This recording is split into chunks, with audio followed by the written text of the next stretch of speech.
आप क्या करोगे? हमारे लिए इस बात के लिए विचार करना चाहिए। ये कोई हमारी दुकान नहीं है जो नौकरों के भरोसे चलाए, ये कोई हमारी फैक्ट्री नहीं है जो नौकरों के भरोसे चलाया जाएगा कि यहां भी लेबर लगा दो।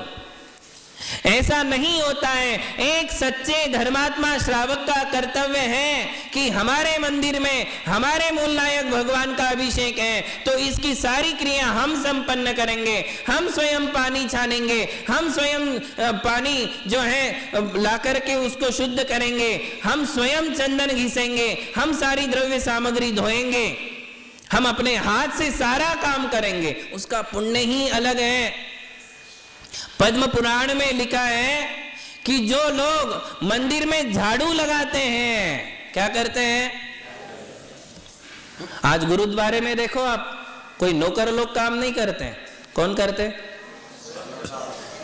स्वयं लोग वहां जाकर के, बड़े बड़े अरबपति करोड़पति लोग जाकर के स्वयं अपनी पत्तल खुद उठाते हैं, झूठी पत्तल उठा लेते हैं, झाड़ू लगा देते हैं, क्योंकि उन्हें उनके गुरुद्वारा का महत्व है। और हम लोग जो है बिल्कुल सेठ बन करके आते हैं मंदिर में। हमारे कपड़े खराब नहीं होना चाहिए, स्टेटस लो हो जाता है, स्टेटस कम हो जाता है। अरे पद्म पुराण में लिखा है कि ये उसके जन्म जन्म के पुण्य कर्मों का संचय ही इकट्ठा होकर के आया है, जिसने मंदिर में जाकर भगवान के मंदिर का झाड़ू लगाया है।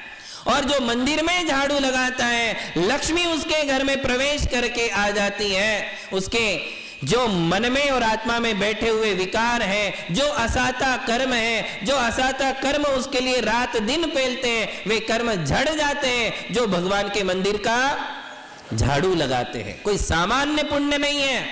फिर ये तो भगवान के अभिषेक वाली बात है, झाड़ू लगाने की भी बात नहीं है। झाड़ू लगाने का इतना प्रभाव है, इतना पुण्य है, तो फिर भगवान के अभिषेक का पानी, अभिषेकने में लगने वाला चंदन, उसमें लगने वाली द्रव्य सामग्री, ये यदि हम अपने हाथ से तैयार करेंगे तो क्या उसका सामान्य पुण्य होगा? यदि वो भी सामग्री आपको रेडी ही चाहिए तो बात अलग है कि भैया फिर भी नहीं हो पाता है तो आ जाओ, कलश कर लो, कम से कम उतना पुण्य तो अपने पल्ले में ले ही लो। नहीं करने से तो बहुत अच्छा है। यदि नहीं आओगे, नहीं करोगे तो क्या करोगे? घर में रह करके, बैठ करके न्यूज़पेपर पढ़ोगे, इधर उधर की गप्पे ठोकोगे और कोई पिक्चर देखने लग जाओगे, उस समय और पाप कर्म का बंद करोगे। इससे बेटर है कि मंदिर में आ जाओ और भगवान की अभिषेक और पूजा में भाग ले लो। किंतु मैं आपके लिए मूल विधि बता रहा हूं। मैं ये नहीं कह रहा हूं कि ये सब कुछ आपको करना ही चाहिए, करना ही चाहिए, किंतु नहीं होता है तो उसके लिए रास्ते हैं। और ये सबको पता है कि नहीं होता है तो क्या कर सकते हैं। रास्ते सबके लिए पता, और नहीं होगा तो हम रास्ता निकाल भी देते हैं।